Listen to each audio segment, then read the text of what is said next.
কি খবৰ সকলোৰে? আশা কৰোঁ সকলো ভালে আছে। আজি আমি আহিলোঁ লখিমপুৰ পুখুৰী। অৱশ্যে আমাৰ ঘৰৰ পৰা বহুত দূৰ নহয় লখিমপুৰ পুখুৰী, 7-8 কিলোমিটাৰমান হ'ব।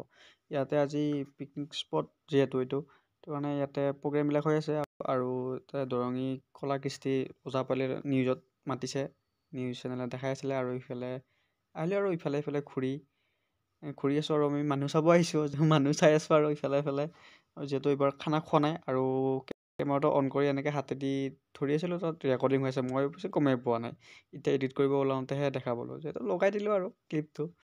মই মিনি ব্লগৰ নিচিনাকৈ বনাব খুজিছিলোঁ, হৈছেনে বাৰু ক'বচোন কেনেকুৱা হৈছে?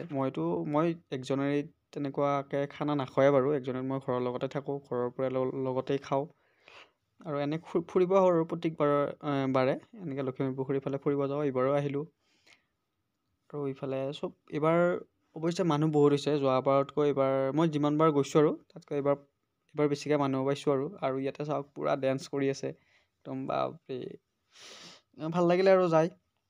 আৰু এনেকৈ অলপ ঘূৰি 2-3খনমান ফটো উঠি এনেকৈ আহিলোঁ আৰু অলপমান ভাবিলোঁ আপোনালোককো দেখাই দিয়ক যিহেতু কৈছোঁ। এইখিনি আছিলে আজিলৈ ইমানেই আছিলে আৰু আপোনালোকক নতুন বছৰৰ বহুত বহুত শুভকামনা জনালোঁ, শুভেচ্ছা থাকিলে মোৰ ফালৰ পৰা আৰু আশা কৰোঁ বছৰটো ভালে ভালে যাওক আৰু যোৱা বছৰটো আশা কৰোঁ ভালেই গৈছে চবৰে সকলোৰে।